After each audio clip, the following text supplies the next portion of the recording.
Pessoal, antes da gente começar a nossa leitura, eu já vou adiantar para vocês que tem uma palavrinha aqui que eu não vou conseguir ler, que é o nome de uma cidade turca, que a gente chegou a falar lá no começo da apostila. A gente estava em aula ainda, só que lá no começo da apostila eu não precisei falar o nome, porque lá não falou o nome da cidade. Lembra que a gente estudou que existiam cidades que elas eram construídas sem ruas, que as pessoas iam pulando de teto em teto? Então, essa cidade tem um nome e vai aparecer aqui. Eu não vou conseguir falar, eu vou falar do jeito que está escrito aqui. Até procurei no Google como que lê, só que toda vez que eu procurava pedindo para ele falar para mim como lia, ele não falava, ele falava outra coisa. E aí eu acabei desistindo, tá? Se alguém aprender como que lê, ensina para Cássia. Então, página 24, meu, seu, nosso.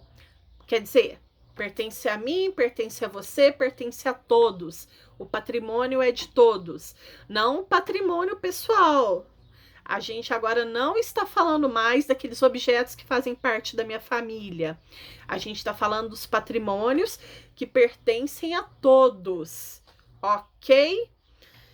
Então, o meu, o seu, o nosso patrimônio histórico.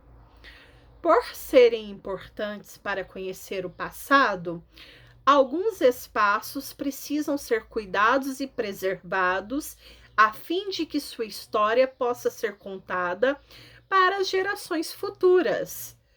Esses espaços são considerados patrimônios mundiais ou nacionais. Foi o que eu falei ali atrás. A função de uma cidade que é considerado um patrimônio é guardar a cultura para que as próximas gerações possam conhecer a história do passado. Por isso que eu falei que quando a gente viaja para essas cidades, parece que a gente não está em 2020, parece que a gente está viajando para o passado, justamente para a gente poder conhecer um pouquinho mais da nossa história. Então, nesses lugares, eles guardam a nossa história, ok? Por isso que nós precisamos preservar, precisamos cuidar. Então, aí, segundo parágrafo. Muitos locais estudados por você, como, olha o nome da cidade aí que eu falei para vocês, Çatalhöyük, a cidade antiga sem ruas na Turquia, e o Templo de Filas no Egito, são patrimônios históricos e culturais mundiais. Aqui a apostila deu exemplo de duas cidades, dois lugares, né, que são patrimônios históricos mundiais, tá? Quer dizer que pertence ao planeta todo. E a Vila de Gatu, o Viaduto do Chá e o Cine Brasília são exemplos de patrimônios históricos e culturais do nosso país. Todos esses que a apostila citou, se vocês voltarem a apostila para trás, desde lá do comecinho, desde a época que a gente estava na escola, a gente chegou a falar deles, a gente chegou a conversar sobre eles, tá? É só vocês voltarem que vocês vão ver esses lugares. Só que no caso daquela cidade turca, ela não tinha colocado o nome, tá bom? No Brasil, existem muitos lugares que são preservados como patrimônio por causa de suas histórias. Os patrimônios podem ser construções ou monumentos, como o Teatro José de Alencar em Fortaleza, no Ceará. Pessoal, o patrimônio pode ser um museu, tá? Pode ser uma igreja. Lá em São João del Rei tem várias igrejas, pessoal, que por dentro elas são feitas com ouro, tem ouro dentro delas. Então, olha que interessante, pessoal. Isso daí vem de uma época que aqui no Brasil estava tendo uma busca por ouro, tá?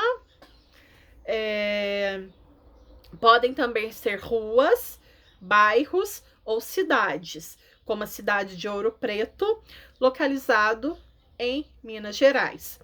Numa próxima aula de história, eu quero contar para vocês um pouquinho dessa história do Brasil. Lá na sala, eu sempre gosto de começar minha aula, eu brinco com vocês que é fofoca da história, que é o momento de eu contar alguma coisa que aconteceu na nossa história. Então, a gente ainda não teve muita oportunidade de eu poder contar para vocês um pouquinho de como que o Brasil foi fundado, qual que é a história do nosso país desde o momento que nós fomos descobertos pelos portugueses. Lembrando que antes dos portugueses, o Brasil era habitado pelos índios.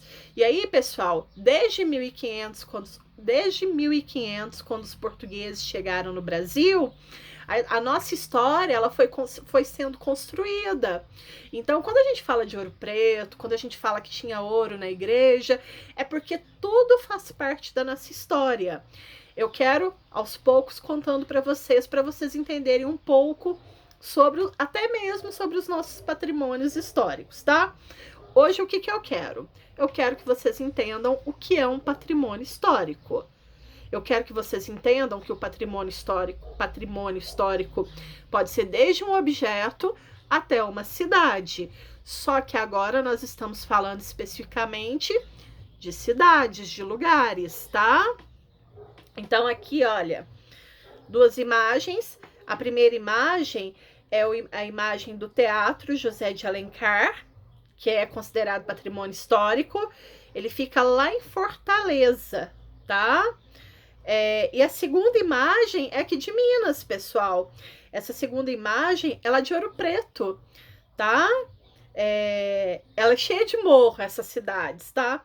Mas olha como ela, só da gente olhar, a gente vê que ela não tem prédios, que ela preserva características de cidades antigas. Ela é uma cidade, assim, bem histórica, pessoal. As ruas delas são todas com aquelas pedrinhas que eu falei para vocês, tá? Inclusive, uma vez eu fui em Ouro Preto com umas amigas e elas foram de sapato de salto alto. Vocês acham que elas deram conta de andar lá? A cidade é toda assim, toda inclinada. E ainda cheia de pedrinha. Essas cidades você tem que ir de tênis, de chinelo, de sapatos confortáveis, tá? Mesmo porque, né, pessoal, se elas são cidades que preservam características antigas, antigamente não era asfaltado igual é hoje, tá joia? Então, vamos virar aí para a página 25.